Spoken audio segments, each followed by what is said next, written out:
Hi Novies, it's me, your protagonist Galaxia. And you know what I had last night? Not just one, not just two, but 3 whole dreams. And guess what the funny part is? They all took place in Dreamland. And that's what I had the amazing, terrific idea. Maybe I should review Kirby's Dreamland 3. Because, there's 3 Kirby's Dreamland games, so I have to review them all because I am the #1 Kirby fan on YouTube. Who's the other Kirby channels? There is none. Don't look them up. I'm the only one. So of course, being the #1 Kirby channel that doesn't do any rage bait and I do perfectly good reviews on video games, I have to talk about Kirby's Dreamland 3. There isn't any other games with Dreamland in it or dreams at all. I guess there's also Dream Buffet and Dream Course, but we're not talking about those. Those suck. We're talking about lands. No buffets, no dreams. I don't like either of those. We're talking about Dreamlands. Okay, let's kick this thing into gear, because I really like gears. That's kind of like my thing. I love gears. It's the story of this game. So it seems like some dark matter, which I thought we killed in the last game. Apparently not, because they like to come back. Not that it matters, it's totally going to come towards Dreamland. And while that's happening, Kirby and this blue ball guy named Gooey are just chilling fishing. And they see this dark force guy coming. So Kirby and Gooey are like, we gotta get the animal friends, and we have to go get everybody to stop the dark matter and stop his reach on Dreamland again, cause they don't learn their lesson the first fucking time, so we just have to do it again, cause that's the plot of the game. How fun. The story overall, pretty simplistic as usual for Kirby games, which I love, because I don't want to read into my Kirby games and know the lore and stuff. I like the stories just being simplistic. I don't like those super complicated hard stories where I have to put lore pieces together. The final boss of this game is just going to be Dark Matter Swordsman anyways, so I don't have to read about any lore or anything or learn anything new. This final boss is going to be a breeze, easy peasy, totally not going to be anything too crazy. Definitely not the craziest final boss in the entire series. No. This final boss is just going to be Dark Matter Swordsman or Dark Matter Eyeball. It's not going to be crazy at all. Right? No. Even if there is some crazy lore details or anything, the story is still pretty simplistic, and you need a simplistic story in a Kirby game, because Kirby fans can't read. It's a miracle they're even writing the script as developers for Kirby, because anybody working on Kirby, reading Kirby, or consuming Kirby cannot read. Wait a minute, isn't this totally supposed to be a review of Kirby's Dreamland 3? Maybe I shouldn't go on small little tangents like that. Okay, so Kirby's Dreamland 3 plays like a Kirby game. Wow, what a shocker! You Kirby Superstar munchers are probably like, but the game before it, Kirby Superstar, was super advanced and had different things for the abilities, different moves and stuff, and the game overall felt much better to play. You know what? Superstar is nothing compared to Kirby's Dreamland 3. Kirby's Dreamland 3 is a way more tight experience, which I prefer. So you can get off of here if you like that game more, cause Kirby Superstar sucks, okay? Leave me alone. Superstar always felt too loose. But I can understand why people like Kirby Superstar more than Dreamland 3, even though their opinion is a little wrong, because, I'm the protagonist, and I always have the right opinions. But yeah, Dreamland 3 controls pretty good. Everything from running to floating to jumping, everything feels fine. The game is a bit slow. I usually like a little bit more speed in my Kirby games, but, it's fine for what it is. But what really makes this game Kirby's Dreamland 3? What could it possibly be? Of course it's the game mechanics. What else would it be? It's a Kirby game. It's always the game mechanics. And in Kirby's Dreamland 3, you have animal friends, just like Dreamland 2. But there's more Dreamland friends, so that's why they call it Kirby's Dreamland 3. Of course you have the ones you know and love. The amazing trio, Rick, Kine, and Koo. Rick, of course, being the ground-walking hamster-like creature. Rick being the underwound fish. What am I even talking about? Alright, let's forget that ever happened. And last but not least of the 3, we have Koo, being the best one, obviously. He just makes the game so much easier. Of course I love Rick way more because I just absolutely love hamsters. Koo just makes the game so much easier. He's like easy mode, I love him. But that's not all, because Kirby has a bunch of new friends. And no, it's not just that crappy TV show that people pretend they like called Friends. That show sucks. These new friends being Nago, Choo Choo, and Pitch. Nago being a big fluffy cat who loves to roll around Kirby, which is adorbs. Pitch being a bird that can fly like Koo, but not as fun to use, but is still super cute. And Choo Choo, the best one. Just look at her. She's adorable and cute. She could also stick to ceilings. And also, I like to chew on some gum, so I have to like her because I love chewing on gum. I have to make it very specific how my joke is working here so you can laugh at it. Okay, let's talk graphics for a second. So Kirby's Dreamland 3 looks pretty good. It almost looks like a dream. Like maybe even 3 whole dreams put into one dream. But for real, Dreamland 3 looks like you opened up a kid's coloring book and it didn't look absolute trash. Like whoever's kid this was did a fantastic job and deserves a raise and deserves like everything in the world. Because like this is way better than anything I could do and I'm the protagonist. Like for real, look at this game. It's so cute! Definitely the most unique looking Kirby game by far. The sprite work looks amazing, unlike Kirby Superstar. Every character is just so colorful and cute. Are cool looking for that dark matter. I don't think there's anything that looks off in this game, honestly. And I wish we got more Kirby games that did more with the styles, like coloring books or drawings or paintings like Canvas Curse, claymation like Rainbow Curse. Like, they should do that with more mainline Kirby games, because it's awesome and adorable, and I love it. I love cute Kirby. Kirby's always cute, but I like super cute Kirby, like this. So you're probably thinking, what's the gimmick? That's the wrong game. This isn't Gimmick. This is a Kirby game. I don't know what you're talking about. I know Kirby and Gimmick look the same. You see one round guy, and you expect it to be the same character. What? You think Jigglypuff's the same character as Kirby? But yeah, Gimmick is definitely not in this game. I don't even know why you thought Gimmick was in this game in the first place. That's ridiculous. For example, the Animal Friends. They're in Dreamland 2, and I already talked about them earlier, so I'm not going to talk about them again. But they're basically unique to this game like the new ones, and that's basically new and cool, I guess. But this game also has some other stuff, just like Kirby Superstar. This game has a 2-player mode, but instead of playing as some stupid helper that Mr. Masahiro Sakurai wants you to play as, but instead of playing as a helper, you get to play as Gooey, which is basically just Kirby, but he's blue, and he can still have copy abilities, and he's blue, and he's funny looking, and he doesn't have limbs. He's just blue, and he has a tongue. His name is Gooey, he's blue, and he's round. That's all you need to know. Speaking of copying abilities, there is brand new abilities in this game, which is cleaning, which kinda sucks, but it's cute, so it gets a pass, and that's the only new ability in this game. It only has 9 copy abilities. Wow. This game really does suck compared to Kirby Superstar. I can't believe I'm saying this. Lol, you actually thought I was being serious? No. This game has a whole Animal Friend copy ability thing, whatever is going on here. This game doesn't even compare to the failure that is Kirby Superstar. Just don't look up the sales of both games and see which one sold better. Don't do that. Don't do that. It's not real. It's a fake. It's by the government. They're trying to hypnotize you into thinking that Kirby Superstar is better than Dreamland 3. It's not. It's not. Oh, right, the Animal Friend thing. So this game has a whole Animal Friend copy ability combination thingamabobber thingamajigger, where if you have one Animal Friend and you have a copy ability, the Animal Friend gets your copy ability and it does a brand new type of move sometimes. So technically speaking, you have a whole bunch of abilities. Technically, there's like a billion combinations, 1 trillion copy abilities. There's like 8 billion trillion thousand copy abilities. By 1 gazillion, I mean there's about 60. But some of them kind of suck. They do not do the same thing as the other copy abilities. For example, when you have Rock on Kine and Ku, it just drops Kirby straight down. It doesn't do anything new. But if you put Rock on my beloved Choo Choo, she spins around and does a little spinny thing. How adorable, my cute little Choo Choo.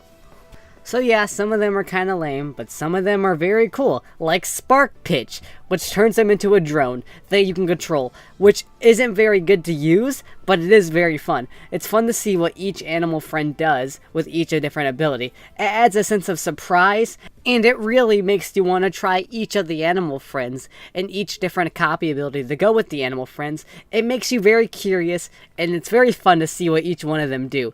Except Kine. I don't want to use Kine. I'm sorry. He's just so boring. I'm not going to be very kind to him today. But yeah, that's what the whole game has going for it. It's like Dreamland 2, but cranked up to 11. But more like cranked up to 3 because they only add 3 new characters. 11's too high of a number. I can't really count that high. Okay, now it's time to get to the actual levels, worlds, and bosses Whoa, there's bosses in this game? Galaxia, you're really freaking me out right now. I can't believe there's bosses in a Kirby game. That's a little too scary for me. I know, hold your horses. We're only starting on World 1 here. World 1. Grassland. Starting off with Grassland, because you can't have a Kirby game without a Grassland as the first world. I mean, at that point, it wouldn't even be a Kirby game anymore. It'd be a very stupid game if it didn't start off with a grass world. Looking at you, Sonic Adventure 2, starting off with your shitty escape. Like, what kind of game even are you if you don't start off with a bright, colorful grass world? I'm sure you know what grass worlds are. They're, of course, worlds that have grass in them. They're bright, colorful, easy to play through, and they have tutorials in them to show you how to get used to this whole Kirby's Dream Land 3, and how to use some of the animal friends, and how to combine abilities, and just overall how to play the game correctly. And they don't actually shove it in your face like most other games do with tutorials. They just expect you to learn it on your own, really, just by giving you a few tips and probably by reading the manual, but they don't shove it down your throat. Because this game cares about your time, and it loves you. We'll get to the thing later that really consumes your time, but let's just for right now say this game loves you and loves letting you take your time with the game without going out of your way to do stupid things to do it. Because this game doesn't do that. It doesn't do that. It does do that, but we'll get to it later. So in each level of this game, there's always some person at the end that requires you to do something in the level. It could be doing a mini game, bringing one of the animal friends to someone, or not crushing any flowers as in the first level. And by doing those challenges, you get these little things called heart stars. But let's not get too angry about this just yet, because I have a whole little rant to go on later that you guys get to gladly enjoy. Anywho, the Grassland boss, also known as, of course, Wispy Woods. He's my goat. I love him. He's just your ordinary Wispy Woods boss fight, but he has twice the charm and none of the failure. Because once you hit him enough, he becomes evil and starts chasing after you. And they gave him more than just apples to throw at you. This time, he throws fruits and other stuff at you. How cool. World 2, Ripple Field. Ripple Field, it's not really a field, it's more of a water area. They make it more water focused, so you can play the best kind of levels in any video game ever. Water levels! Oh boy, my favorite! But they're not too bad when you actually play as Kine, my least favorite one to play as. But still, why would you play as him when you can play as literally anyone else for the rest of the game? But you know, the water levels aren't too bad in this game. It's not like they're in every level. There's land parts to the levels too. It's not like you have to deal with the dread of being in the water for too long. Well, that is until you get the part with Arco or whatever the fuck their name is. I don't care. This boss makes me angry.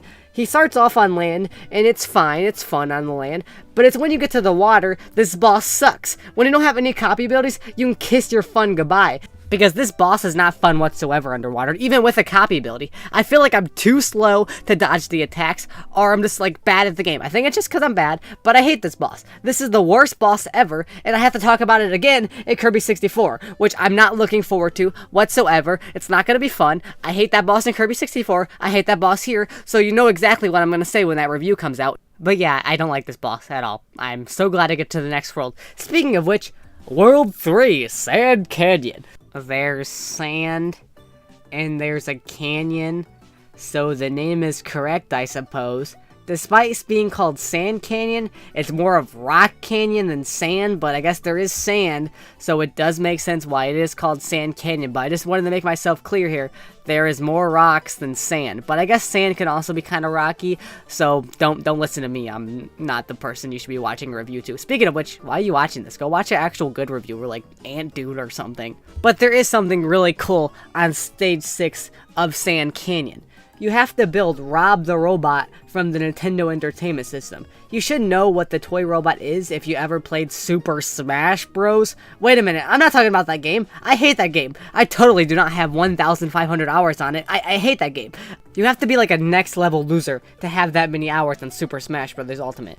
The boss of this world is me, of course. I'm the boss of this world because I'm the protagonist and I'm always the boss. So Kirby just has to fight me because I'm just that much of the boss. I'm kidding. I guess, sadly, because they don't want to add me to this game. Even though if Hell Laboratories wants to add me to this game and make me be a boss of every level and make me every enemy and every playable character, I wouldn't mind. Okay, for real, the boss of this world is Pawn and Con, from the greatest Kirby game, Kirby Star Allies. I can't believe they stole this boss from Kirby Star Allies, the best Kirby game ever. But at least they stole one of the worst bosses from that game. But anyways, this boss is basically just a different version of Lo and La. You just gotta chase them around. It's a little annoying, but it's okay, I suppose. Definitely better than that stupid shark from the last world. World 4! Cloudy Park. World 4 is a cloudy park. It's more like cloudy with a chance of meatballs, which I would much rather watch than play this world. Which is also a book, which I hate reading, so I wouldn't read Cloudy with a Chance of Meatballs. It's not even that bad. It's visually one of the best areas, and it's honestly really fun, so I retract my statement.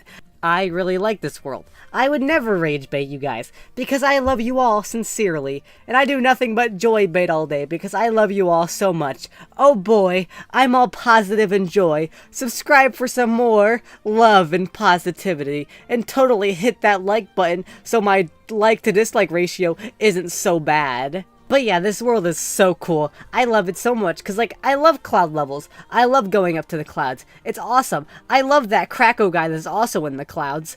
But you might be thinking, that's totally the boss of this world, right?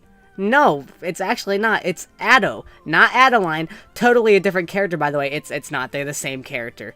That's a debate that they cleared up, I think. I'm fairly certain they're the same characters. There's no way there's two humans and they forgot about one in the Kirby series. So we're calling them the same character because I'm not doing research on that. I'm not getting into that argument. They're the same characters. Do not argue with me. They're the same character. So Adeline, not Addo, we're calling her Adeline. She likes to draw things that come to life. Because she's Adeline, not Addo. She's the same character, so she does the same exact thing.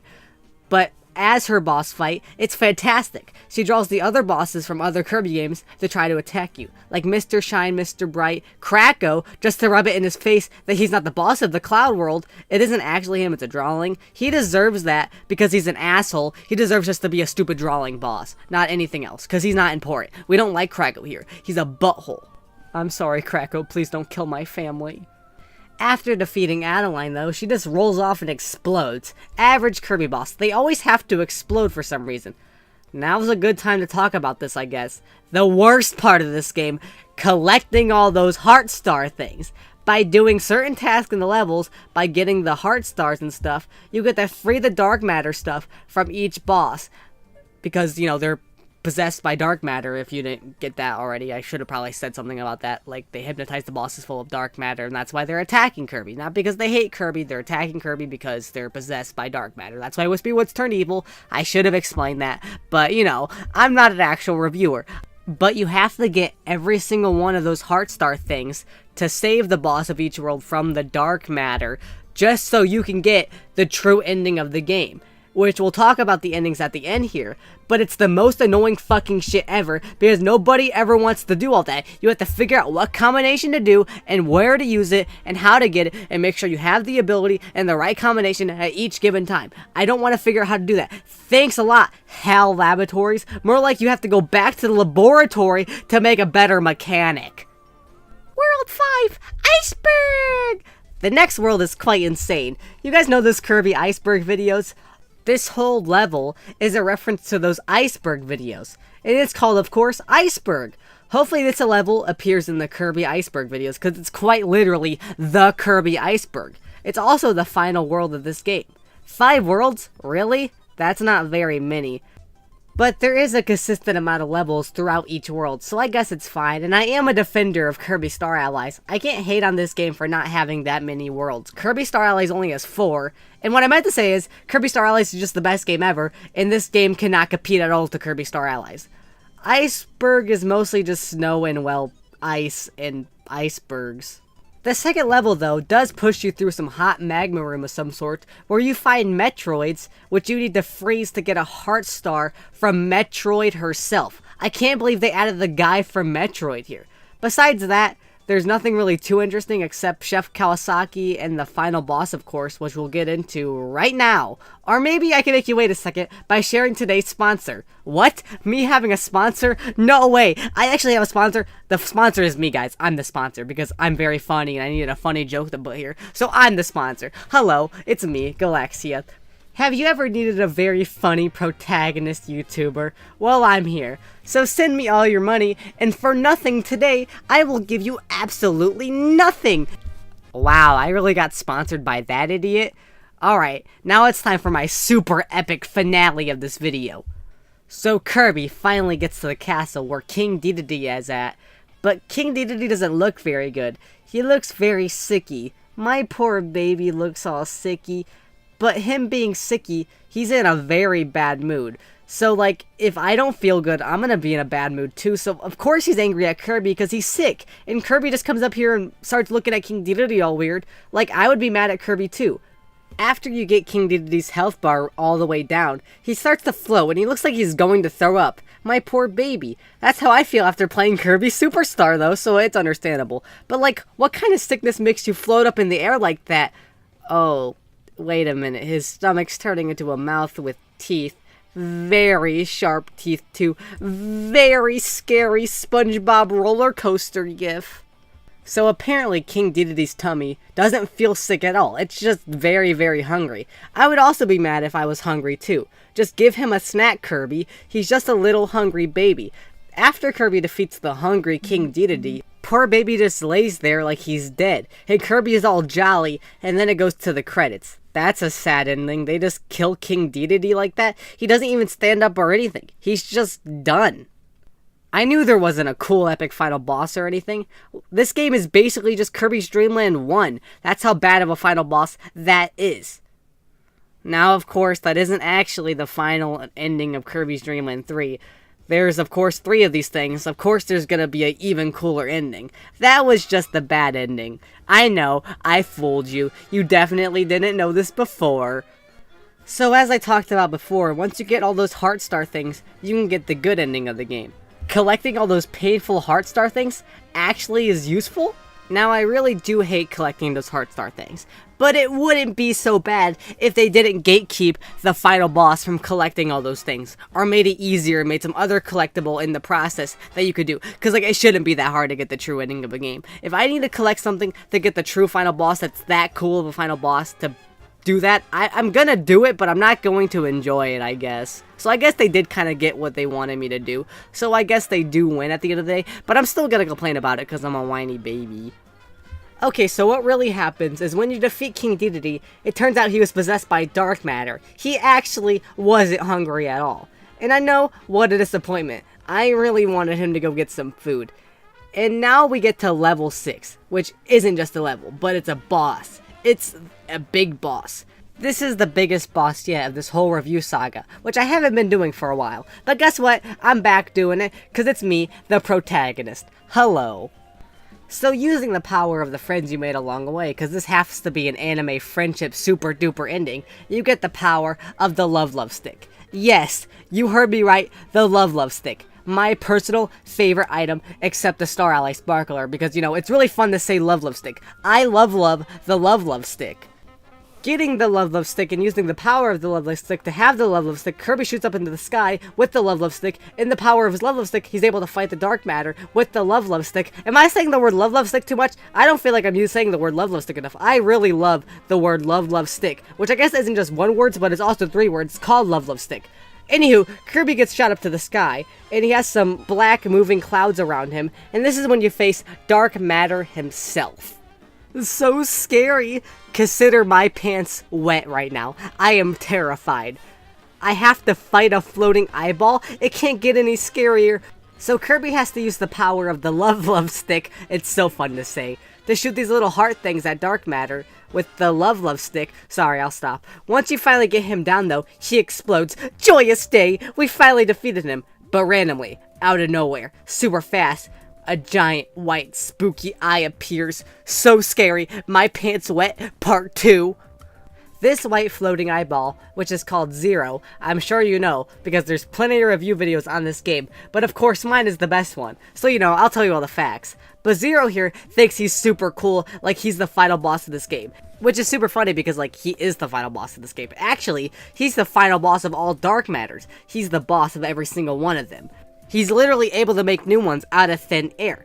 So we gotta like take him down, obviously, because we don't want the boss of dark matter here. Why would you want him here? So obviously we can't just let him cause any ruckus, because we don't like things that cause ruckuses.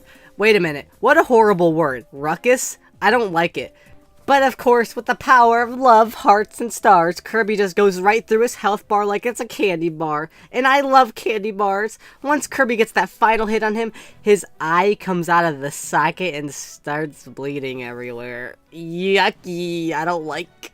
Despite being really gross, it's kind of fun to tell your friends and stuff that this happens in a Kirby game, because they won't believe you. And then they will proceed to tell you that you're a baby because you think it's cool that a kid's game has a little bit of blood in it. And they'll proceed to tell you that their game is way more graphical because it has super bloody, gory stuff and it's super yucky, and that my game's for babies and that they hate my game and that they would much rather play Call of Duty. And Kirby's not for babies. It's for adults too, you know. It's an adult game for super sophisticated adults and smart people, such as myself. It's not SpongeBob Roller Coaster, I swear.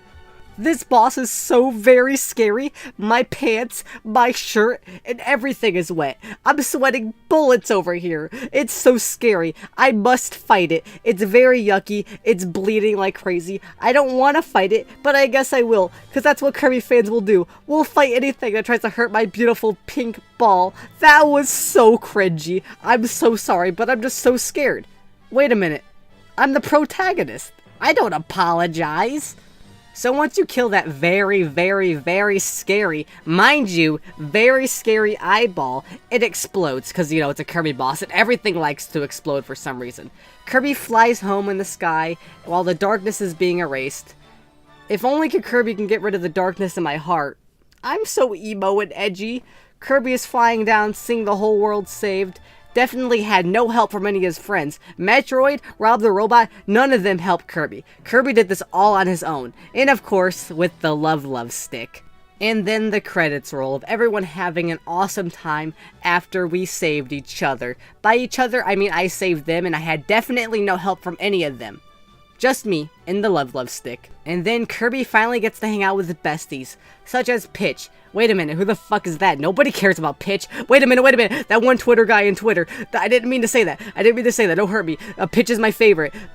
But yeah, that's Kirby's Dreamland 3. It's a very Kirby's Dreamland 3 type of game. I love the art style, the gameplay is fine, it could be a little slow and I like my Kirby games a little faster like I said before, but the game is fun, and that's the only thing that matters. I don't like collecting the collectibles, that's something that I cannot excuse, I'm sorry, you should not add that into a video game ever again, and I'm glad they never tried doing that again.